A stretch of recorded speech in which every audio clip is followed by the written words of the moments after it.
Today at that same event in Egypt, President Trump was caught on a hot mic talking to the president of Indonesia, saying something about how he was going to set up a meeting for the president of Indonesia with Eric Trump, his son, the blonde one, who manages the Trump family business.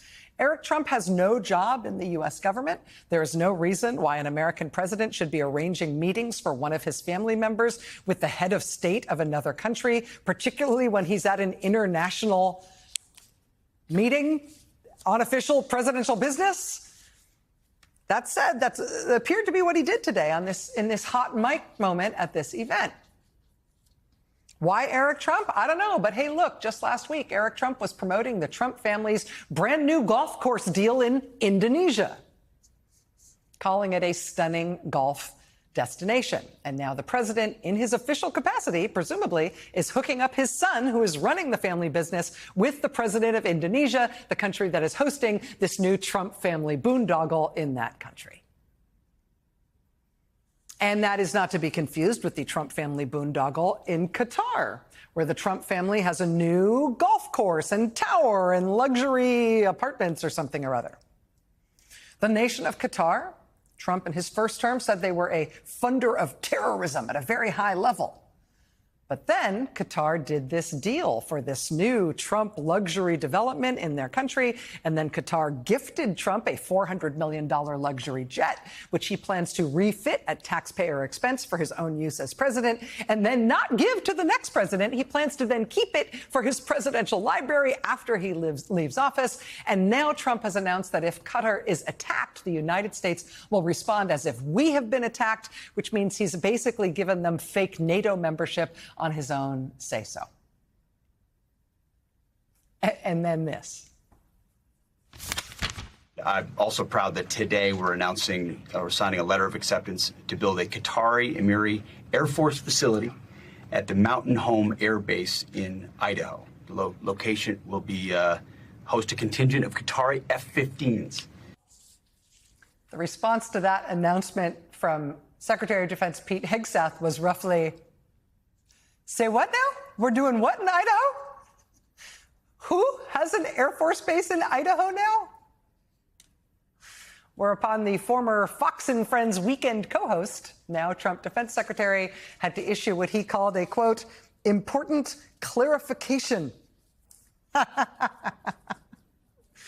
It's just them getting to use our Air Force base in Idaho. We're not giving them their own in Idaho. Did it sound like that when I said it like that? That's so not what I meant, you guys. Important clarification. But Trump is keeping Qatar's plane, and the Trump family is building their big golf and tower thingy in Qatar and presumably whatever else they want, because that's the way the presidency works now under Donald Trump. You put money in his pocket, you give money to his family, and he hooks you up with basically whatever you want out of the pockets of the American people. From the American Treasury, literally from the U.S. Treasury. I mean, while the U.S. government is shut down right now, it's one thing to have the president leaving the country and flying to other countries, as Trump did today. It's another thing to have the U.S. government funding another country's government while we are not funding ours. Nevertheless, Trump's Treasury Secretary, Scott Bessent, just sent $20 billion, just sent 20 billion U.S. taxpayer dollars to go fund the government of Argentina, to go bail out their currency for some reason. Argentina's currency has dropped 27% in value already this year, but we're buying $20 billion worth of it. Why is that? That doesn't seem like a good bet. Don't worry, it's just a loan. Right, think we're going to get that loan back? I don't know. The IMF has had to bail out Argentina 23 different times. Argentina owes the IMF more money than any other country on earth. The most recent IMF bailout was just in April, and even that wasn't enough to keep their economy and their peso from continuing to tank. But apparently now it's us.